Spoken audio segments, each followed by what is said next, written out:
है, आप एक समय निर्धारित कीजिए और घाटशिला में कैंपेनिंग करिए। ज्यादा नहीं, 2, 4, 5 वोट करके सबको मेहनत करना है।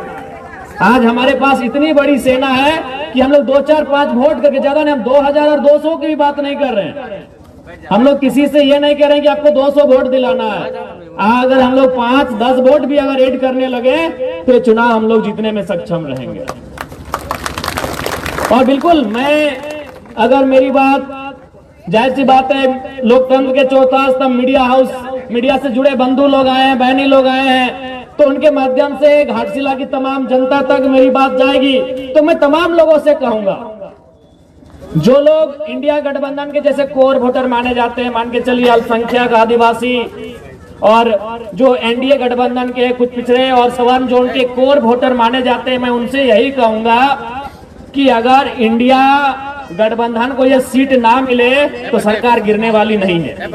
एनडीए गठबंधन को अगर ये सीट ना मिले तो उससे कोई फर्क पड़ने वाला नहीं है। लेकिन अगर जेलकेम को एक सीट मिलता है तो हम सीधे दोगुना हो जाएंगे, दोगुनी ताकत के साथ, दोगुने उत्साह के साथ, दोगुनी रफ्तार के साथ विधानसभा में मुद्दों को रखेंगे। मैं तमाम घाटशिला विधानसभा के तमाम वोटर से कहूंगा, क्योंकि आज के डेट में अब जनता का वोट तो रहा नहीं, अब जनता कहाँ रही वोट देने वाली, अब तो सब किसी का वोटर है। अब पहले चुनाव होता था कि जनता वोट करती थी कि 5 साल में किसी को बदलने की जरूरत करती थी, कोई अगर गलत काम करे तो उसे हराने का काम करती थी। लेकिन अब जनता क्या हो गई कि किसी पार्टी विशेष का वो आइडियोलॉजी में ढल चुकी है कि भाई वो उससे कैंडिडेट, अगर कोई इस पार्टी का कैंडिडेट आ जाए वो अच्छा है बुरा है, उसमें कोई भी रहे, क्योंकि हम देश में देख रहे हैं मोदी जी को, हम तो उसी को दे देंगे वोट। या हम देख रहे हैं हेमंत सोरेन जी को, उनके सिंबल से कोई भी आएगा हम उसको वोट कर देंगे। पहले होता था कि लोग इतना सोचते थे कि भाई 5 साल ये प्रत्याशी हमारे गांव में नहीं आया, जीतने के बाद हमसे नहीं मिला, इसने हमारे मुद्दों को उठाया नहीं, इस बार इसको हराएंगे। लेकिन अब जनता तो ऐसी रही नहीं, वो अच्छा है बुरा है, वो एनडीए से है तो एनडीए का एक वोट है, एनडीए का एक माइंडसेट है कि भाई ये समाज के लोग, मैं किसी समाज का नाम नहीं लेना चाहता हूं क्योंकि मुझे किसी से आपत्ति, मैंने तो एक माइंडसेट बन गया कि फलाना समाज ओबीसी का फलाना वर्ग, जनरल का फलाना वर्ग, ये इंडिया का वोट, इंडिया माइनॉरिटी ट्राइबल ये फलाना वर्ग, ये इंडिया का वोट है। तो मैं उन लोगों से कहना चाहूंगा कि फिलहाल घाटशिला के चुनाव में 29 में आप क्या करेंगे नहीं करेंगे 29 में देखा जाएगा, लेकिन घाटशिला के चुनाव में मैं आपसे इतना तो आग्रह करूंगा कि एक सीट जीतने से ना बीजेपी ज्यादा उनको कुछ होने वाला है, न सरकार को कुछ होने वाला है। लेकिन अगर एक सीट हम जीत जाते हैं तो आपको भी मालूम है अभी विधानसभा में बोलने के लिए क्या समय दिया जाता है कि जिस पार्टी का जितना विधायक हो उतना मिनट दिया जाता है। तो जेलकेम पार्टी का एक विधायक है 1 मिनट दिया जाता है। अगर हम लोग घाटशिला को जीत जाएंगे तो 2 विधायक होगा तो 2 मिनट दिया जाएगा। तो 1 मिनट में अगर हम सदन में सार्थकता के साथ जनता के मुद्दों को रख सकते हैं तो 2 मिनट में दुगुना रखा जाएगा, काम दोगुना बढ़ेगा, मुद्दे दोगुने सदन के सामने आएंगे। और आप ये भी देखे होंगे कि हमने कभी अगर मगर की बात नहीं की है। विधानसभा को आपने देखा होगा टेलीविजन टीवी में, अपने मोबाइल में, चैनल्स में, चाहे किसी भी, हमने कभी इधर उधर की बातें नहीं की, ना हमने किसी की आलोचना ना प्रशंसा में समय दिया। आप तो देखे होंगे बहुत सारे लोग अपने किसी को अगर इंडिया की बात है तो हेमंत सोरेन जी को कभी शाहरुख खान कह के फुलाने लगते हैं, अगर एनडीए को बोलने दिया जाए तो मोदी का गुणगान करने लगते हैं। लेकिन एकमात्र विधायक है जरा महतो टू द पॉइंट, चाहे वो किसी भी मामला हो, वो विस्थापन नीति का मामला हो, स्थान नीति का मामला हो, या स्टूडेंट का मामला हो, या किसान का मामला हो, किसी का मामला हो, मैं टू द पॉइंट बात को उठाने का काम करता हूँ। तो इसलिए यह चुनाव एक नया चुनाव होगा, एक नए तरीके का चुनाव होगा।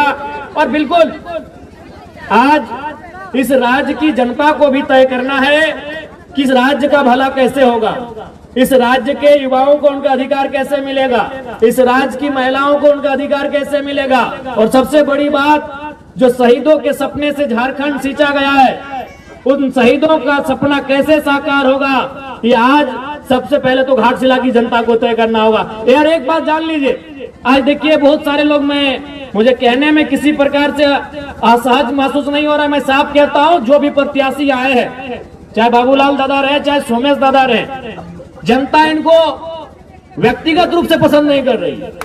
हम लोग भी अभी घूम के आए, हम लोग जिधर से आए वो बाजार होता है, आपको भी मालूम है बाजार में ज्यादातर थोड़ा सा एनडीए के सपोर्टर होते हैं। उन लोग भी बोल रहे थे कि हम लोग का वोट देना मजबूरी होता है, हम लोग भी बाबूलाल जी को पसंद नहीं कर पा रहे एज ए कैंडिडेट। तो मैं जनता से कहना यह चाहता हूं कि अगर आप जब तक मजबूरी में वोट देंगे तो मजबूरी में वो लोग टिकट भी तो लेंगे। जब तक जनता मजबूरी में वोट देगी, पॉलिटिकल पार्टियां मजबूरी में टिकट देगी। इसलिए आप तीसरे फ्रंट को चुनिए, आप चौथे फ्रंट को चुनिए, तभी नेशनल पार्टियां अच्छे उम्मीदवारों को टिकट देगी। आप जो शिकायत करते हैं कि भाई हमको कैंडिडेट पसंद नहीं है, तो आप खुद कहते हैं कि कैंडिडेट जो भी रहे हमको मजबूरी में वोट करना है हमको।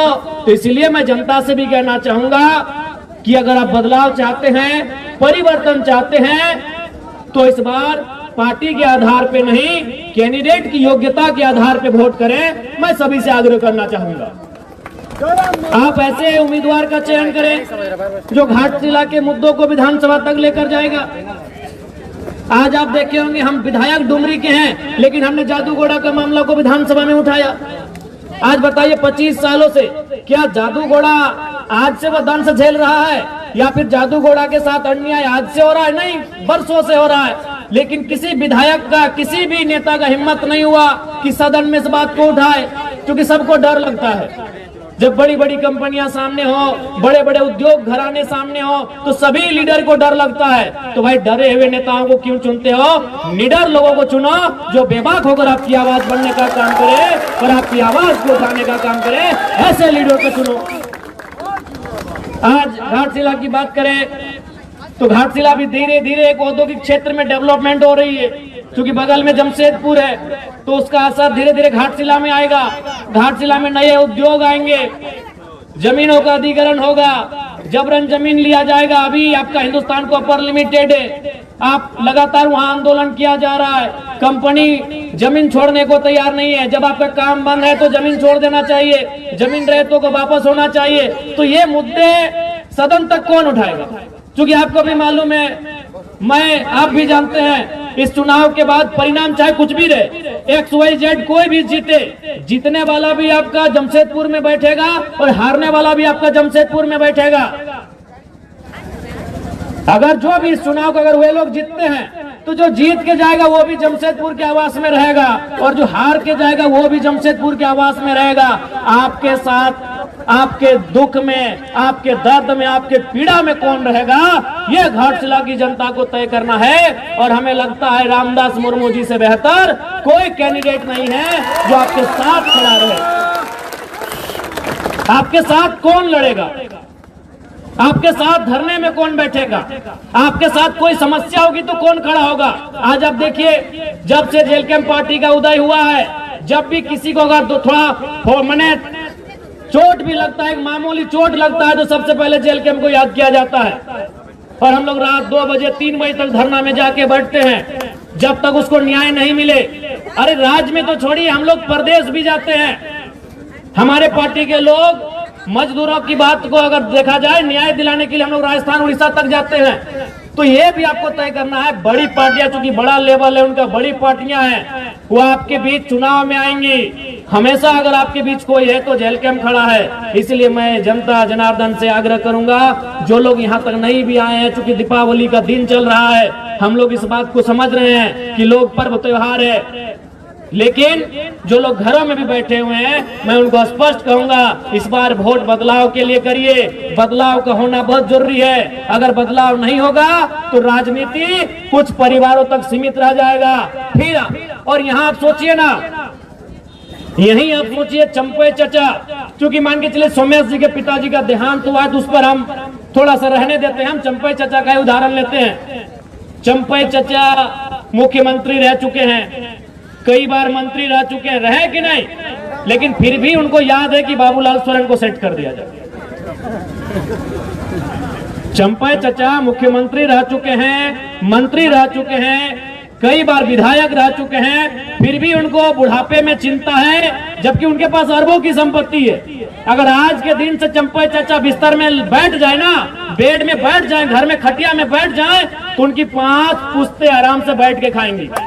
आज भी अगर चंपा चाचा कुछ ना करे चंपई चचा अगर कुछ ना करे तो उनकी हमें लगता है कम से कम, ज्यादा तो हो बहुत ज्यादा होगा, 5 पुश्ते यानी 5 पीढ़ियां बैठ के खाएंगे, फिर भी उनको चिंता है कि बाबूलाल सोरेन को विधायक कैसे बनाना है। बगल में रघुवर दास जी हैं, मुख्यमंत्री रह चुके हैं, गवर्नर रह चुके हैं, कई बार वो भी मंत्री रह चुके हैं, हमको लगता है 5-6 बार विधानसभा भी जा चुके हैं यानी विधायक बन चुके हैं, फिर भी उनको चिंता है कि अपनी पुतोहू को टिकट देके विधायक बना दिए, जबकि आपको भी मालूम है वो 5-10 पीढ़ी बैठ के खाएंगे। लेकिन रघुवर चचा को भी चिंता है कि हमारी पुतोहू विधायक कैसे बने। यही आपके अर्जुन मुंडा जी, हमारे इस राज्य के और एक मुख्यमंत्री, बहुत नामी चेहरे, केंद्र में भी मंत्री रह चुके हैं, उनको भी चिंता आई कि अपनी पत्नी को इस बार टिकट दिला दे, पॉडकास्ट उनकी पत्नी लड़ी। तो ये अब जनता को तय करना है कि जो मुख्यमंत्री रहा है उसको अपने बच्चों की चिंता है, उसे अपने बेटे की, पुतोहू की, पत्नी की चिंता है, तो जनता अपने बच्चों की चिंता करती है नहीं करती है ये आप पे डिपेंड करता है। उनसे सीखिए कम से कम। वो मैं 3 मुख्यमंत्री का आपको नाम गिनाया, आप ही के कोल्हान के, उधर मधुपुरा को छोड़ देते अभी दूरी है, यहीं आपके अगल बगल के चंपई चचा, रघु चाचा, मुंडा जी, 3 मुख्यमंत्री, और किनको टिकट दिलाया? एक ने बेटे को जो घाटशिला में उम्मीदवार है, एक ने पत्नी को जो चुनाव हार गई, और एक ने अपनी पुतोहू को जो चुनाव जीत के विधायक बनी है।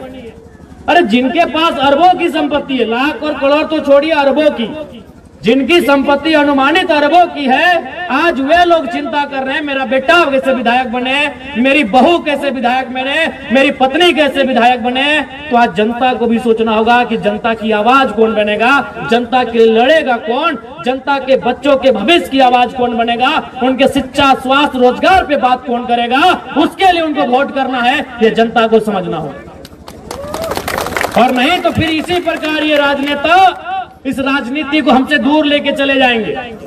जब भारत देश में वोट देने की तारीख की शुरुआत हो रही थी, जब भारत देश में वोट देने का नियम बन रहा था, तो देश के संविधान निर्माताओं के प्रमुख डॉक्टर भीमराव अंबेडकर जी ने कहा था कि आज के बाद से इस देश में राजा रानी के पेट से नहीं, मतपेटी से निकलेगा। लेकिन जनता ने उस पैटर्न को तोड़ दिया है।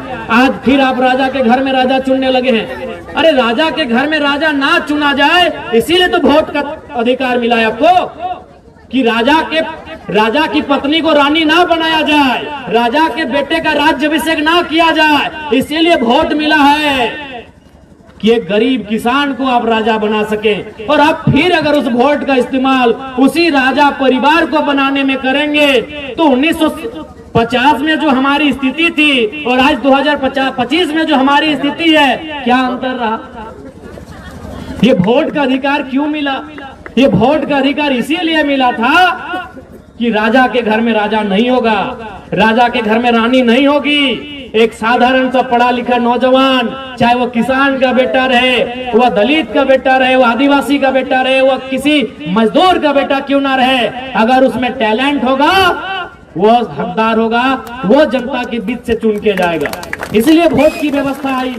लेकिन हम और आप तो फिर उस व्यवस्था को दरकिनार कर रहे हैं। तो अगर आज 2025 में अगर हम लोग फिर उस व्यवस्था को दरकिनार करते हुए राजा के घर में राजा के बेटों को विधायक सांसद चुनेंगे, तो याद रखिएगा 2050 आते आते फिर से आपको आभास होगा कि हम नाम के लोकतंत्र में असल में राजतंत्र का हिस्सा बन के रह गए हैं। आपको उस समय फिर एहसास होगा कि अंग्रेज चले गए हैं, लेकिन उनकी ईस्ट इंडिया कंपनी आज HCL कंपनी का रूप धारण कर चुकी है। आज टाटा, टिस्को, टेल्को के रूप में काम कर रही है। क्योंकि आपने फिर से वही परिपाटी को दोहराया, आपने फिर से वही पैटर्न को दोहराया कि राजा के घर में ही जो होगा देखा जाएगा। तो फिर जनता का सुनेगा कौन, जनता की पूछेगा कौन? आप ईमानदारी से बताइए, घाटशिला में अगर कोई भी जरूरत पड़ा, घाटशिला में अगर कोई भी दुख पड़ा, तो क्या वे लोग आपके बीच आकर इस प्रकार जमीन में बैठेंगे? क्या आपके साथ ढोल कण में बैठकर आपके लिए आंदोलन करेंगे? क्या आपके साथ सड़क में बैठकर आपकी आवाज को बुलंद करेंगे? नहीं करेंगे। वो साहस अगर किसी में है तो केवल और केवल जेल कैंप पार्टी में है। इसलिए हमारे प्रत्याशी श्री रामदास मुर्मू जी को विजयी बनावे। अभी देखिए, चंपई चाचा सुन रहे थे, कहीं आके भाषणबाजी कर रहे थे कि नगरी में हम ये कर दिए। आप भी जानते हैं नगरी में कुछ किए, सबको उसका लिए, नगड़ी वाला याद होगा आपको, रिम्स टू जमीन का मामला, सभी आदिवासी लोग को उसका लिए। आदिवासी लोग लोहरदगा से आए, खूंटी से आए, लातेहार से आए, सिमडेगा से आए, गुमला से आए, रामगढ़ से आए, सिल्ली से आए, और पता चला चंपई चचा है ये नहीं हुआ। कौन था? सुबह देवेंद्र नाथ महतो थे और शाम को जयराम महतो थे। वो हल जोतने का काम कौन किए? हमारे पार्टी के देवेंद्र बाबू किए कि नहीं? चंपई चाचा डर से अंदर में थे, और उनका बेटा का बोली आप सुने होंगे, बाबूलाल भैया का। उनको मीडिया को नहीं, उनको पूछा, पुलिस बोला कि चलिए आपको अरेस्ट करके थाना ले जाते हैं। बोला नहीं, हम यूट्यूब में देखे हैं, हम लोग के आदिवासी भाई का इनकाउंटर हुआ है, तो आप मेरा भी इनकाउंटर कर देंगे, हमको डर है। तो बताइए बाबूलाल दा इतना डरिएगा तो राजनीति काहे कर रहे हैं? चंपई चाचा इतना खेत ला दिए हैं, बस जोतिए और खाइए। सुने कि नहीं हम घर चले जाएंगे। ये बाबूलाल जी का स्टेटमेंट है कि हम घर चले जाएंगे, तो इसलिए अब आपको तय करना है। और देखिए, जहां तक पूर्व मंत्री जी का बात है, उनको तो मैं पहले श्रद्धांजलि अर्पित करता हूं। रामदास बाबू नहीं रहे हमारे बीच। उसी समय दिसम गुरु शिबू सोरेन का भी देहांत हुआ, निधन हुआ। निसंदेह उनके निधन होने से, उनके दुनिया से चले जाने से राज्य की जनता मर्माहत है, राज्य की जनता में दुख है। लेकिन ये जरूरी नहीं है कि उनके घर से जो आएगा विधायक बनने के लिए वही उस राज्य को चलाएगा या फिर वही उनकी तरह काम करेगा। यहाँ सिंपल है। आपको याद होगा जब हमारे ही डुमरी विधानसभा में जगन्नाथ बाबू नहीं रहे, तो वहां एक स्लोगन आया कि टाइगर विल रिप्लेस टाइगर। क्योंकि जगन्नाथ बाबू को भी वहां टाइगर कहा जाता था। सुने, आज उनके पिताजी का भी निधन हुआ, उनको भी हम श्रद्धांजलि अर्पित करते हैं। तो वहां भी जनता के बीच से एक आवाज आया कि टाइगर विल रिप्लेस टाइगर। तो घाटशिला में भी आवाज आना चाहिए, रामदास विल रिप्लेस रामदास। हमारे डुमरी विधानसभा से जहां हम विधायक बने, वहां एक ही वो नारा गूंज रहा था कि टाइगर की जगह टाइगर लेगा। जरूरी नहीं कि उसका परिवार सही होगा, जो टाइगर होगा वही टाइगर की जगह लेगा, और टाइगर ने जगह डुमरी में ले लिया। अब हम यहाँ कह रहे हैं, घाटशिला में वही कह रहे हैं कि रामदास जी की जगह रामदास जी लेंगे। सीधा बात है, रामदास सोरेन जी की जगह रामदास मुर्मू जी लेंगे, रामदास जी की जगह रामदास जी लेंगे। ये तो आवश्यक नहीं है कि भाई उनके घर में जो जन्म ले, उनका जो खून हो वही उनके जैसा हो, वही उनके जैसा काम करिए, जरूरी है। अगर ऐसा होता तो आज प्रधानमंत्री गांधी का पोता को होना चाहिए था, गांधी जी का पोता को होना चाहिए था, भगत सिंह के रिश्तेदार को होना चाहिए था, सरदार पटेल के रिश्तेदार को होना चाहिए था, नेताजी सुभाष चंद्र बोस के रिश्तेदारों को होना चाहिए था कि नहीं? अब गांधी जी अगर 1942 में आधे कपड़ों का आधा कपड़ा पहन के आंदोलन किए हैं, और उनका वंशज अगर आज वोट टाइम में आके कहेगा कि हमारे पूर्वज महात्मा गांधी जी उस समय ऐसा किए हैं, वो तो भाई आज का समय अलग है, उस समय अलग थे। गांधी पूरे देश के थे, अपने परिवार के नहीं थे। क्या रामदास बाबू अपने परिवार के थे? नहीं, वो झारखंड के मुख्य माफ कीजिएगा मंत्री थे। रामदास बाबू जब झारखंड के मंत्री थे तो झारखंड का कोई बेटा उनकी जगह लेगा, उनका ही परिवार क्यों लेगा? और हमको आज तक समझ में नहीं आया भाई ये सहानुभूति क्या है, ये सहानुभूति राजनीति में क्यों? आप ही बताइए, क्या अगर कोई किसी डॉक्टर का निधन हो जाए तो क्या डॉक्टर के बेटे को डॉक्टर बनाया जाता है? क्या बनाना उचित भी रहेगा? अगर किसी डॉक्टर का बिना समय से पहले अगर निधन हो जाता है तो क्या डॉक्टर के बेटे को डॉक्टर हम बनाएंगे? क्या टीचर का निधन होने पे टीचर के बेटे को टीचर बनाएंगे? क्या एसपी का बेटा एसपी बनता है? तो ये कौन सा पैटर्न है भाई कि विधायक का बेटा विधायक बने, सांसद का बेटा सांसद बने, मंत्री का बेटा मंत्री बने? आखिर ये कौन सा पैटर्न है? जबकि एक एसपी से महत्वपूर्ण एक एमएलए होता है, एक डॉक्टर से महत्वपूर्ण एक एमएलए होता है, एक टीचर से महत्वपूर्ण एक एमएलए होता है, क्योंकि डॉक्टर, टीचर और एसपी का फैसला करने वाला एक एमएलए होता है। वो विधायिका का अंग होता है, वो सरकार का अंग होता है। वो फैसला करेगा कि आपके स्कूल में टीचर कितने होंगे, वो फैसला करेगा कि आपके जो हॉस्पिटल उसमें दवा का दाम क्या होगा, वो फैसला करेगा कि आपका यहाँ आईएएस का कौन यहाँ नया तबादला हो जाएगा। तो जो फैसला करता है, जो नियम बनाता है, जो इस राज्य को चलाता है, वहां सहानुभूति क्यों? हम सहानुभूति रखते हैं? जिन्होंने अपने परिवार में किसी को खोया है, हम सहानुभूति रखते हैं। सहानुभूति का मतलब उसके दुख में खड़ा होना। सहानुभूति का मतलब होता है उस परिवार के दुख में खड़ा होना। हम लोग दुख में खड़े हैं, अगर उस परिवार को कुछ घटेगा हम लोग देंगे। विधायक बना देना ये कौन सा सहानुभूति है भाई? जब हम डॉक्टर के निधन पे डॉक्टर के बेटे को रिप्लेस नहीं करते हैं, जब वकील के निधन पर वकील के बेटे को वकील बना के रिप्लेस नहीं करते हैं, तो आखिर देश में ये सहानुभूति कब तक चले? इसलिए जो मंत्री जी नहीं है, हम लोग पुनः श्रद्धांजलि भी देंगे और सहानुभूति रखेंगे परिवार के प्रति, लेकिन उनको जो रिप्लेस करेगा, उनकी जगह जो जाएगा, ये बिल्कुल भी जरूरी नहीं है कि उनका अपना घर से संबंधित हो, उनके ब्लड से संबंधित हो, उस क्षेत्र का कोई ऐसा युवा जो पढ़ा लिखा हो उनकी जगह जाए और झारखंड की आवाज को, घाटशिला की आवाज को, घाटशिला के माओ बहनों की आवाज को, घाटशिला के बुजुर्गों की आवाज को, घाटशिला के नौजवानों, किसानों, छात्रों की आवाज को विधानसभा में प्रेजेंट करे। कोई वहां जुट कर जाए, कोई वहां जुट कर जाए। इसलिए इस बार घाटशिला के उपचुनाव में रामदास मुर्मू जी जो हमारे पार्टी के प्रत्याशी हैं, आप सभी से आग्रह है एक मौका दिया जाए, क्योंकि अब पढ़े लिखे नौजवानों की राजनीति में आने की दरकार है। आप भी जानते हैं रामदास मुर्मू जी यहीं ठीक बगल में RDM नामक एक कोचिंग क्लास चला रहे, एक पढ़े लिखे नौजवान हैं और आपके बीच से आते हैं। तो अगर आपके बीच से आएंगे तो आपके बीच की बात को वहां लेके जाएंगे। आज देखिए, आप मेरा ही उदाहरण लीजिए, आज 1 साल होने वाला है, लेकिन आज भी मेरे घर की स्थिति वही है जो 1 साल पहले थी। आज भी हमारे घर में बारिश होने पर पानी ऊपर से भी आता है और नीचे से भी मिट्टी गीला होता है। क्यों ऐसा होता है? क्योंकि जब जब हम अपने बारे सोचने के लिए बैठते हैं कि हमें अपने घर के लिए, अपने परिवार के लिए, अपने भाई के लिए कुछ करना है, तब तब मेरी आंखों के सामने वे लोग आते हैं जिन्होंने मेहनत करके हमको विधायक बनाया। तब तब मेरी आंखों के सामने वे लोग आते हैं जिन्होंने वह लोकसभा का चुनाव, मई जून की गर्मी, घर घर जाकर चंदा लेकर, घर घर जाकर चावल सब्जी मांगकर, उस पैसे से जो अपनी गाड़ियों में तेल भरे हैं, उस पैसे से हमारा प्रचार किए हैं। तो जब जब हम अपने बारे सोचने बैठते हैं, तब तब वो मंजर हमारे आंखों के सामने आता है।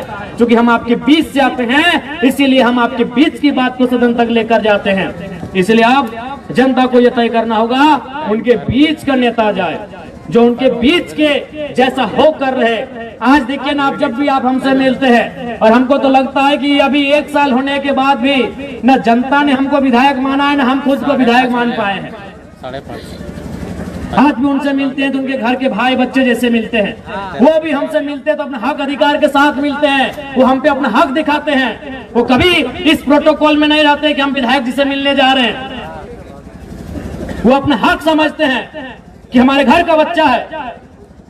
अरे कभी कभी तो हम लोग जहाँ जिस घर में सोते हैं, अगर जानते हैं कि थोड़ा सा हम लोग लेट छूटते हैं, तो 2-4 लोग बोतल से खिड़की में भी मार देता है। तब बोले नहीं, जनता है, कुछ नहीं बोलना है भाई, उनको हक है। विधायक के घर में जाने से पहले 4 को गेट का एंट्री होता है, लेकिन हमारे घर में जनता जाती है, कभी हम लोग लेट छूटते हैं, देखे मैंने जो खिड़की टूटे नहीं तो कभी के बोतल फेंक देता है, विधायक झूठ। तो ये हक हमने जनता को दिया है और झारखंड की राजनीति में पहली बार ये हुआ है। मैं तो आपको उनके गार्ड से गुजरना होगा, बहुत प्रकार का सिस्टम है। अगर नहीं हो घर में तो बोले घर में नहीं है। तो इसलिए नए नेताओं को, नए युवाओं को राजनीति में आने की आवश्यकता है। आज कोल्हान की धरती आंदोलन की धरती है, क्रांति की धरती है, निर्मल बाबू, सुनील बाबू के शहादत की धरती है। और आज इस धरती में वहां के लोगों को ये तय करना होगा कि उनके सपनों को साकार करने के लिए जो जाएंगे सदन तक, ऐसे उम्मीदवारों को हम लोग जिताकर भेजेंगे। आज बताइए, राज्य की सरकार ने माताओं को, बहनों को 2500 रुपए का मैया सम्मान योजना दे दिया, लेकिन आज उन्हीं के घर के बच्चे स्कॉलरशिप नहीं मिल पाया है, छात्रवृत्ति नहीं मिलने के कारण रो रहे हैं कि नहीं रो रहे हैं, ये आप बताएं। रो रहे। आज इस राज्य में क्या हो रहा है आपको भी मालूम है। कुछ देर पहले हमको ड्राइवर लोग फोन किया कि विधायक जी हम लोग बालू लेके चल रहे, परेशानी है। हम बोले भाई घाटशिला के चुनाव तक रुकिए, परेशानी रहेगा, क्योंकि सरकार के लोगों का सीधा आदेश है यहाँ से चंदा उठा के देना है चुनाव में। आज यही हो रहा है। एक बड़ा बाबू से हमारा बात हुआ, वो एक व्यक्ति से कुछ पैसा मांग रहा था, हम डायरेक्ट बोले कि बड़ा बाबू हमको भी मालूम है, मंत्री जी और सीनियर आईपीएस मिल के आपसे 30 लाख लिए हैं थाना तबादला का, हमको मालूम है सारा चीज, लेकिन उसको आप दूसरा जगह सुन लीजिएगा। हम सीधा बात करते हैं। आज झारखंड यही बन के रह गया है, बड़ा बाबू है तो थाना के हिसाब से 30 लाख से 50 लाख में उनको थाना दिया जाता है, उससे बड़े पदाधिकारी हैं तो उससे बड़े रेट में ट्रांसफर होता है, और उससे बड़े पदाधिकारी हैं तो 2 करोड़ से 5 करोड़ तक का दिया जाता है। ये हमारे राज्य की स्थिति है। वहां से सरकार का सोच आगे नहीं बढ़ पा रहा है, तो इस राज्य के कल्याण क्या करेंगे, इस राज्य की जनता का कल्याण क्या करेंगे। इसलिए राज्य की सरकार में जो बैठे बड़े बड़े नेता हैं उनकी जड़ें हिलनी चाहिए, उनका सिंहासन हिलना चाहिए, तभी उनको डर होगा। और नहीं तो फिर अगर बड़े बड़े नेता चुन के जीत जाएंगे, अगर चंपई चाचा के घर वाले जीत जाएंगे, मंत्री जी के घर वाले जीत जाएंगे, रघुवर चाचा के घर वाले जीत जाएंगे, अर्जुन मुंडा जी के घर वाले जीत जाएंगे, तो फिर तो मजाक उड़ाएंगे, अरे जनता है क्या, इसका वोट तो हम लोग ऐसे ले लेते हैं। फिर वो आपको ताना देंगे।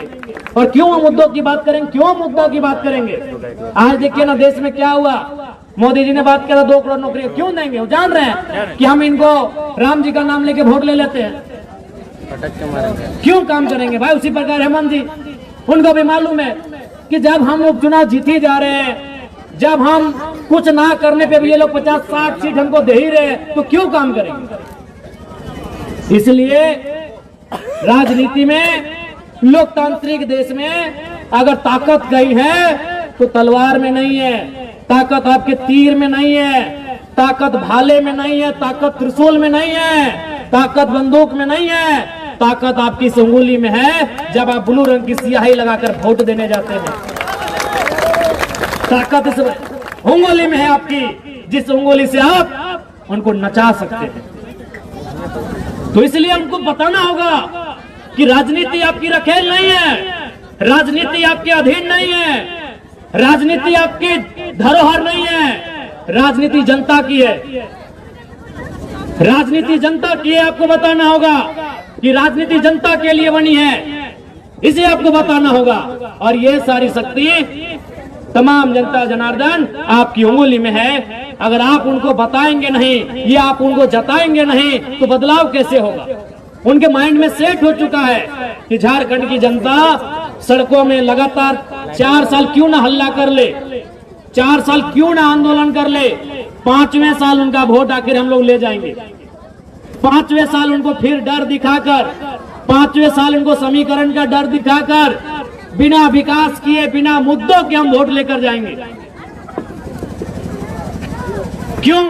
इस पैटर्न को तोड़ना होगा, उनकी सोच को तोड़ना होगा, तभी बदलाव होगा। और एक बात याद रखिए, आज फिर कहेंगे पढ़े लिखे नौजवानों को राजनीति में आना चाहिए। अगर आज हमारा देश हिंदुस्तान आजाद हुआ तो पढ़े लिखे लोगों का बहुत बड़ा योगदान है। गांधी कौन थे? बैरिस्टर थे। पंडित नेहरू कौन थे? बैरिस्टर थे। सरदार वल्लभ भाई पटेल कौन थे? बैरिस्टर थे। नेताजी सुभाष चंद्र बोस कौन थे? इंडियन सिविल सर्विस के एस्पिरेंट थे। हमें लगता है पास भी कर गए थे। जो आज यूपीएससी कहते हैं, उस समय आईसीएस कहते थे, इंडियन सिविल सर्विस। चूंकि आचार संहिता का समय है, अभी हम लोग का पूरा 1 महीना कार्यक्रम होगा। बस इतना ही कहेंगे कि इस बार बदलाव को वोट करिए। 1 सीट मत देखिए, 1 सीट, एक अकेला जयराम महतो आज विधानसभा में क्या कर रहे हैं आप देख रहे हैं। एक अकेला जयराम महतो जनता को कितनी ताकत दिया है आप देख रहे हैं कि आज हर कोई अधिकारी से आंख मिला के बात कर रहा है, हर कोई मुद्दे की बात कर रहा है, डर नहीं रहा है। तो 1 सीट हमारे लिए 100 सीटों के बराबर है। आप दीजिए, हमारी ताकत दोगुना होगी, मुद्दे दोगुना उठेंगे, सदन के पटल पर उठेंगे। इसलिए चूंकि आचार संहिता है, समय का अभाव है, तमाम माताओं बहनों को विशेषकर धन्यवाद देते हुए, तमाम माताओं बहनों को धन्यवाद देते हुए और उनसे अनुरोध करते हुए कि इस बार आप बदलाव करेंगे। मैं तमाम नौजवानों से कहूंगा कि घाटशिला के घाट में आप इतने चारों तरफ फैल जाएं, घाटशिला के घाट में आप इतने फैल जाएं, इस बार जेल कैंप को ये सीट उनकी झोली में जाए। मैं सभी से आग्रह करता हूं। और बिल्कुल इससे पहले जितना भी हमारा वोट है वो कार्यकर्ताओं का वोट है, बस उसे जनता तक लेकर जाना है। तो हमारे प्रत्याशी रामदास दा हैं, एक पढ़े लिखे नौजवान है जिन्होंने मास्टर किया है, जिन्होंने बीएड किया है, जो पढ़े लिखे हैं, चाईबासा यूनिवर्सिटी से पढ़े लिखे नौजवान हैं, एमएससी तो मास्टर यानी एमएससी एमए दोनों वही हुआ, एमकॉम रहते जो भी रहे, मास्टर यानी ये मास्टर के स्टूडेंट है, ये पढ़े लिखे नौजवान। आप इनको एक बार सहयोग करें। जब पढ़े लिखे नौजवान सदन में जाएंगे, सदन की सार्थकता दिखेगी, सदन में मुद्दों पे बहस होगी, सदन में समस्याओं को रखा जाएगा और समस्याओं के समाधान पर डिबेट किया जाएगा, चर्चा किया जाएगा, सरकार को घेरा जाएगा, सरकार की जवाबदेही ली जाएगी, सरकार से उत्तर मांगा जाएगा। और आपने देखा होगा इसी बार जब विस्थापन नीति का बहस था, आप ही के कोल्हान के मंत्री दीपक बिरुवा जी थे, किस प्रकार हमने उत्तर मांगा था कि मंत्री जी बताइए 5 दिन में कि 150 दिन में। आज बताइए, राज्य की जनता सुन रही है घर में बैठकर कि आप नीति को कब तक बना रहे हैं, 5 दिन कि 150 दिन। ऐसे नहीं मानेंगे, ऐसे नहीं सुनेंगे। तो सरकार को जो घेर सके, सरकार से जो जवाब मांग सके, सरकार से जो डिबेट कर सके और जनता के मुद्दों को उठा सके, बिना किसी डर के, बिना किसी लोभ के, बिना किसी लालच के, ऐसे युवाओं को भेजिए। रामदास जी एक पढ़े लिखे नौजवान हैं और फिर वही कहेंगे घाटशिला के उपचुनाव में Ramdas will replace Ramdas, Ramdas will replace Ramdas. और यही मंत्री जी को यही श्रद्धांजलि होगी। इससे बड़ी श्रद्धांजलि क्या होगी कि उनके नाम का, उनकी कद काठी का एक नौजवान, मंत्री जी भी इसी उम्र में होंगे जब पहली बार विधायक बन के गए होंगे, उनकी कद काठी का एक नौजवान उनके रास्ते से विधानसभा गया है और मंत्री जी ने जहां काम को छोड़ा है, रामदास मुर्मू जी वहीं से काम को आगे बढ़ाएंगे। बिल्कुल परिवारवाद से राजनीति को दूर करिए, नहीं तो प्रतिभाओं का हनन हो जाएगा, प्रतिभाओं को आत्महत्या करनी होगी। आज प्रतिभा आत्महत्या कर रही कि नहीं कर रही है? आज टैलेंट सुसाइड कर रहे हैं और जो लोग पैरवी वाले हैं और जिंदगी का मजा ले रहे हैं। इसलिए अगर टैलेंट को किसी का मोहताज ना बनना पड़े, प्रतिभाओं का हनन ना हो, प्रतिभाओं का अतिक्रमण ना हो, इसके लिए प्रतिभाओं को सदन में ले जाने की जरूरत है। अगर परिवार को ही लेकर जाएंगे तो कहीं ना कहीं प्रतिभाओं पर एक गहरा चोट होगा। समय का अभाव है। पुनः मीडिया हाउस के साथ साथ पार्टी के तमाम साथियों को, सभी को जोहार करते हुए घाटशिला की जनता को ये संदेश देंगे, इस बार जब आप वोट करें तो बदलाव के लिए करें। राजनीति जो परिपाटी है उस परिपाटी को तोड़ने के लिए वोट करें। यही मैं आप सभी से आग्रह करूंगा। सभी को जोहार, नमस्कार, आदाब, सलाम, जय झारखंड, जोहार झारखंड। और अभी